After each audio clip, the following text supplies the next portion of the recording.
bring to you the topic of non-digital and digital skills and tools in delivering technology-enhanced lesson. But before that, we will introduce to you our beautiful names. I, Leia May Mata, just call me Miss Mata, and I, Carla May Salgado, just call me Miss Salgado. And we are from BTLED HT3 of College of Teacher Education, and we are the Bloggers. Damn! Before we start our main lesson, may we ask, are you ready to listen and watch? Also, to gain knowledge and break your curiosity about the topic. Anyone? We think no one can answer, expect you. Yes, you. If you are not interested, just scroll this video. And if yes, just fasten your seatbelt and we will be going to the moon. Saka punta to the moon. Just kidding. We will be exploring the world, rather non-digital and digital skills. So, are you ready, partners? Yes, partners. What? Ready, partners? Yes, partners. You can do it! What are you waiting for? Let's go and just keep watching. Again, Miss Leia is in your screen, and we will be exploring and focusing some non-digital instructional materials that have been very useful before, even now, in making teaching and learning process. But before that, I have a question for you guys. What coming in your minds when you read or see the word non-digital or conventional material tools in teaching and learning? Anyone? And I think no one can answer except you, partner. Yes, partner. Those teaching learning resources which are developed or used by the teacher or any other individual, not with the help of digital technology. It is right, partner? Yes, partner. You have a point. Thank you for answering. So, what is non-digital resources? Non-digital learning resources are still the apparel in literacy classes. Today, such as Hangouts, which can be used to provide learners with data and facts. There are many different forms of Hangouts such as worksheet, operational sheet, assignment sheet, and more. This sheet can be worked on as a part of a group or individual as learners are able to work on their reading and reading skills as part of the activity and encouragement learners' feedback. So in a classroom, we'll always need a chalkboard or a writing board that may come of various forms of shapes. Bulletin boards, flip charts, diagram, puppets, terminium, and like will always find their significance in a classroom. In addition, instructional materials are the supplementary materials which can help the teachers to make or his presentation concrete, effective, interesting, meaningfully, and aspiring. So, having instructional materials are the great help in stimulating the facilitating and learning of the learners. According to Rees, I. and Walker in 2003, made clear that non-digital teaching resources and useful visual aids as by are quickly and easy to use and available in 99% teaching accommodation. There are many types of instructional teaching aid, but I prefer two to share to you, and the first is the printed materials. Written in text, prepared and blushing commercials, types and educational materials are used by teachers. For the example of printed materials is the textbooks, the workbooks, the magazine, the newspaper, the references book, and other types of books. Second is the supplementary materials, also called the instructional aid or the pedagogical aid. It is the materials designed for teachers, use that are provided as supplements to the textbooks, ex-teachers' manuals, the test questions, the bulletins, the board, the lesson plans, and more. There are many non-digital tools. First is the diorama. It will make the classroom to be creative and innovative. It is a fun way to build an exciting scene in a small place. Diagrams are small scenes created of layers of materials, all accepting a similar concept or theme. They usually display a historical time period, a nature scene, or a fictional situation. Second is a nature table. This is a table that contains objects and or scenes related to the current season or upcoming festival or a symbol of an ecosystem. Children love to follow the natural change that the world affects each month, and classroom decoration reflect this. The third one is the writing board. A writing board can display information written with chalkboard or blackboard, or especially pens and whiteboard.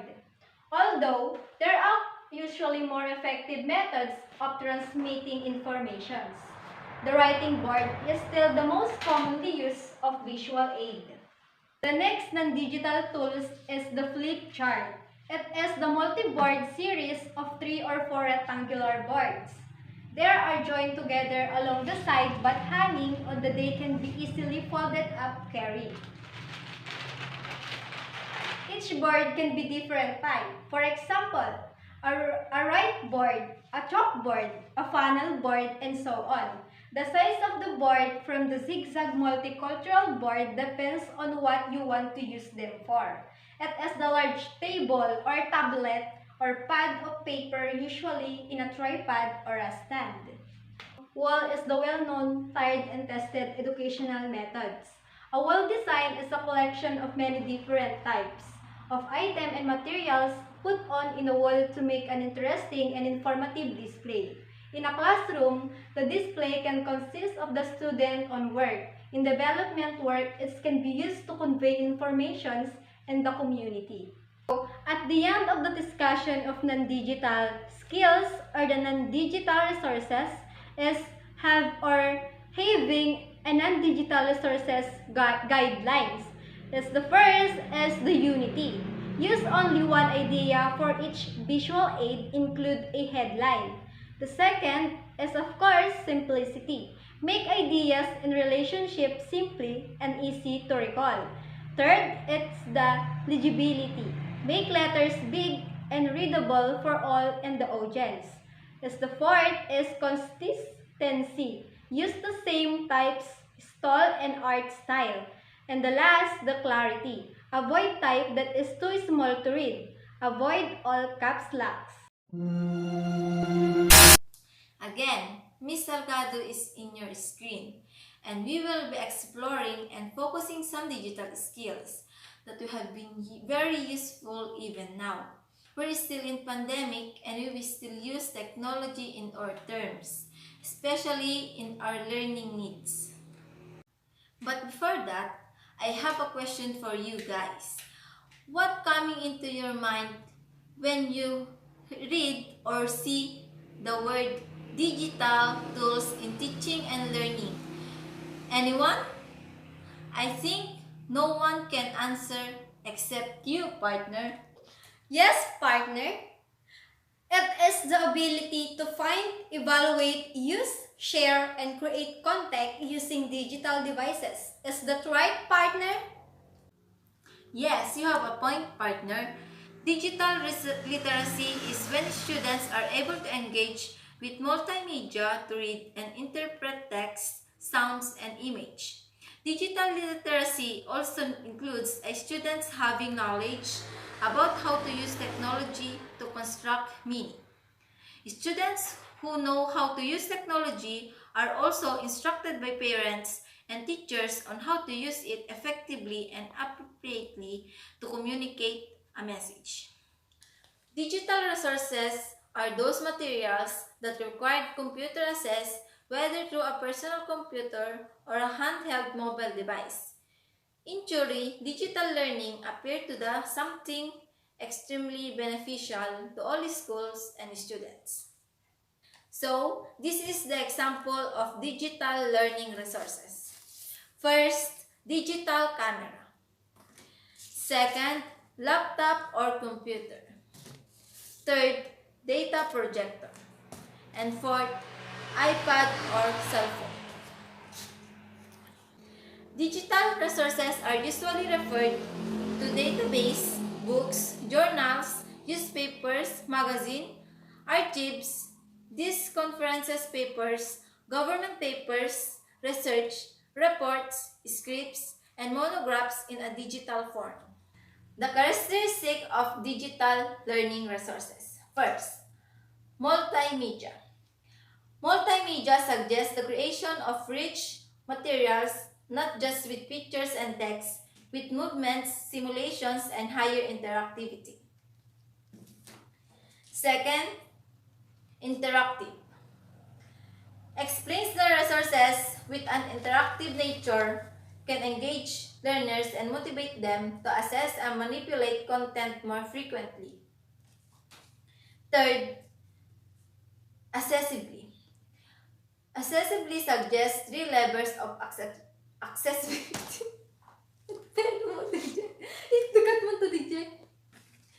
Accessibility suggests three levels of accessibility.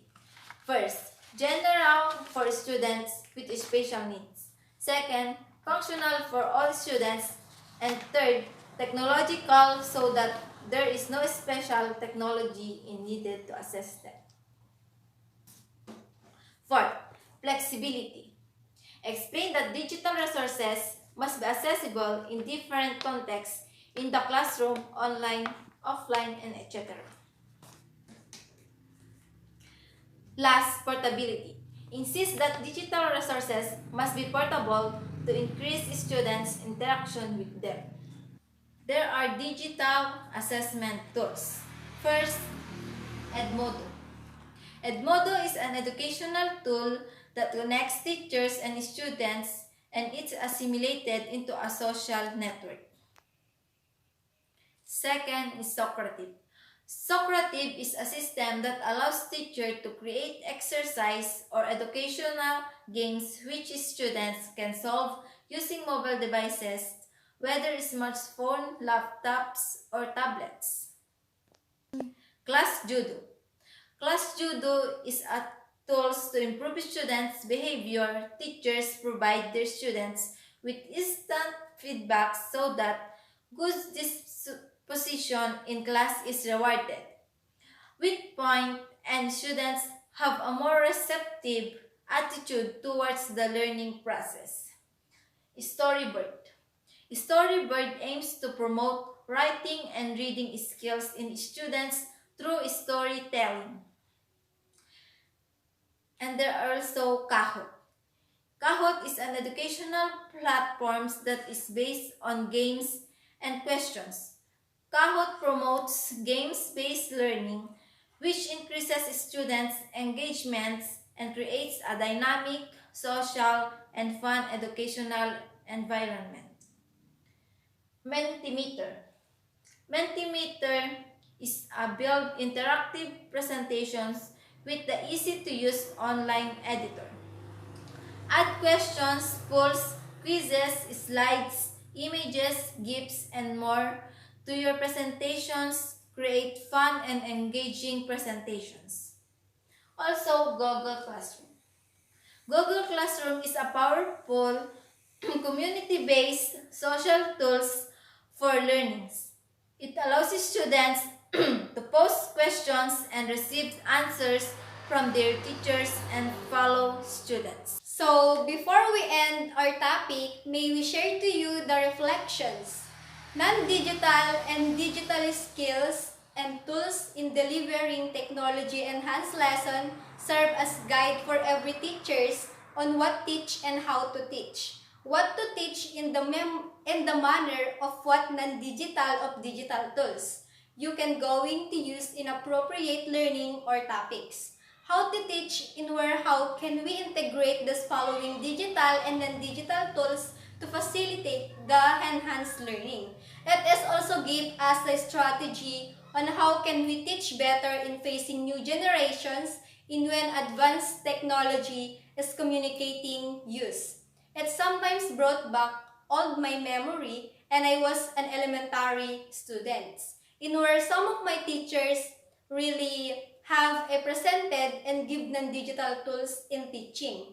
It helps us to enjoy learning with the flip card, geogramma, writing board, and other non-digital tools. But nowadays, we can deny that the fact with the changes in behavior and learning styles of every student. Even myself, I am enjoying the class having a PowerPoint presentation, printed materials, and many things that advanced technology is presented. In short, by the means of integrating and by the use of digital tools in teaching, how much more a little individuals in elementary If at my age I am amazed of what digital tools brings inside the class, how much more for them, in where they are being exposed in the things that their generation known with. Maybe it could really enhance learning effectively with a proper guidance and at the same time proper usage or use that it could not affect the behavior of our students. For technology in the changes of the attitudes of their children, they conclude that this technology only causes bad effects, but in really a great help for everyone. It is a big for every student, in where they can learn in a new and enjoyable way. So this is the end of our topic or lesson for today. And we hope that you guys have learned something for this video. And again, I'm Miss Mata. And I Miss Salgado. And saying to you that thank you you for for watching.